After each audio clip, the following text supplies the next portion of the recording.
नमस्कार, gold spot में आपका स्वागत है। मैं हूं मनीषा गुप्ता। और क्या ये सोना खरीदने का सही समय है, इसी पर करेंगे बात, क्योंकि मुनाफा वसूली ऊपरी स्तरों से यहां पर फिर से देखने को मिली है।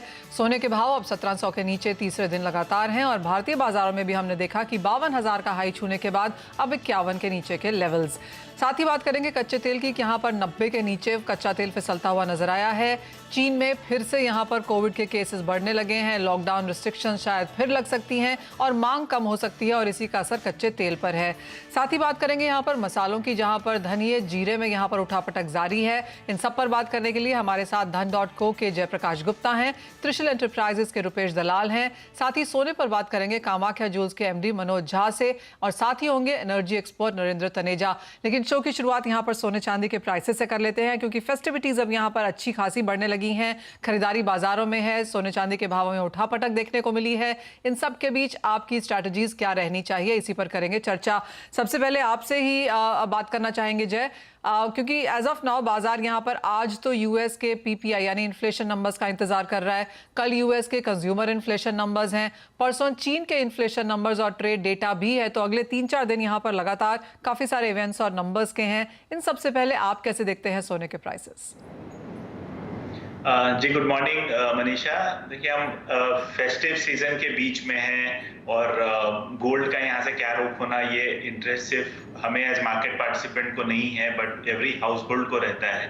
सो देखिए, जो करंट ग्लोबल सिनेरियो है उसमें जो लास्ट फेड के मिनट्स आए हैं, जिसमें ये लगा कि अब आगे चल के इंटरेस्ट रेट और बढ़ सकता है, उसके कारण यहाँ पे प्रेशर देखने को मिला है गोल्ड प्राइसेस में। लेकिन जो दो डेटा है जो आपने बताया आज और कल ओवर फ्राइडे तक, ये डिटरमाइन करेगा कि आगे चल के फेड का स्टैंस कैसा होगा और उसके बेसिस पे यहाँ पे प्राइसेस में कितना गिरावट देखने को मिल सकता है। बट अगर लेवल्स की बात की जाए तो मुझे लगता है $1640 अभी भी होल्ड कर सकता है एज अ सपोर्ट, और हायर लेवल्स पे यहाँ पे प्राइसेस जा सकता है गिवन द ग्लोबल मैक्रोस किस तरह बिहेव करता है और डेटा किस तरह रहता है। जहां तक घरेलू मार्केट की बात है, देखिए फेस्टिव सीजन नजदीक है और उससे पहले ये प्राइस में करेक्शन एक वेलकम मूव है। मुझे लगता है अराउंड 50,000 से 49,500 एक बेहतरीन मौका है, क्योंकि जो ग्लोबल अनसर्टेनिटीज हैं इसके बीच में एक डाइवर्सिफिकेशन के तौर पे भी यहाँ पे गोल्ड की तरफ एलोकेशन बढ़ाना चाहिए। दूसरी तरफ यहाँ पे ओकेशन है, ज्वेलरी डिमांड भी मेरे ख्याल से निकल के आना चाहिए, क्योंकि घरेलू मार्केट अभी भी रोबस्ट परफॉर्म कर रहा है। तो कुल मिला के मुझे डाउनसाइड बहुत लिमिटेड नजर आ रहा है। अपसाइड में यहाँ पे 52,500 तक का लेवल पॉसिबल है, हम दिवाली के आसपास देखने को मिल जाए। सो ऑन डिप्स, चाहे वो शॉर्ट टर्म ट्रेडिंग नजरिया हो या कोई अगर इन्वेस्टमेंट का नजरिया हो, मेरे ख्याल से 50,000 के अराउंड बाई करना एक समझदारी होगी। ऑलराइट, यानी कि 50,000 के आसपास बाइंग यहाँ पर रिकमेंडेड है, लेकिन भाव यहाँ से नीचे और गिर सकते हैं। आप देख सकते हैं आधे % की गिरावट के साथ फिलहाल कारोबार, और यहाँ से भी 700-800 रुपए की मंदी देखने को मिल सकती है। यहाँ पर जो चांदी कैसे देखेंगे, क्योंकि अगर हम पिछले 4-5 दिन की भी अगर बात करें तो 6-7% की गिरावट चांदी में भी दर्ज हुई है। जी मनीषा, देखिए काफी अच्छा मूव देखने को मिला था हमें, ऑलमोस्ट 62,000 तक का लेवल देखने को मिला था।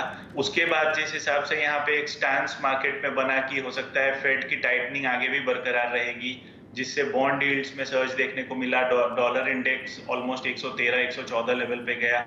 उसका एक रिएक्शन था जिसके कारण हम लोगों ने बुलियन में एक बड़ा सेलिंग देखा, जिसके कारण चांदी भी अछूता नहीं रहा। बट अगेन यहाँ पे जो इंडस्ट्रियल डिमांड है वो रोबस्ट है। यहाँ पे चांदी का रिक्वायरमेंट न्यू एज बिजनेसेस में, चाहे वो टेक्नोलॉजी हो, सेमीकंडक्टर हो, सोलार हो, सब जगह रिक्वायरमेंट है, और उस हिसाब से चांदी का सप्लाई यहाँ पे नहीं है।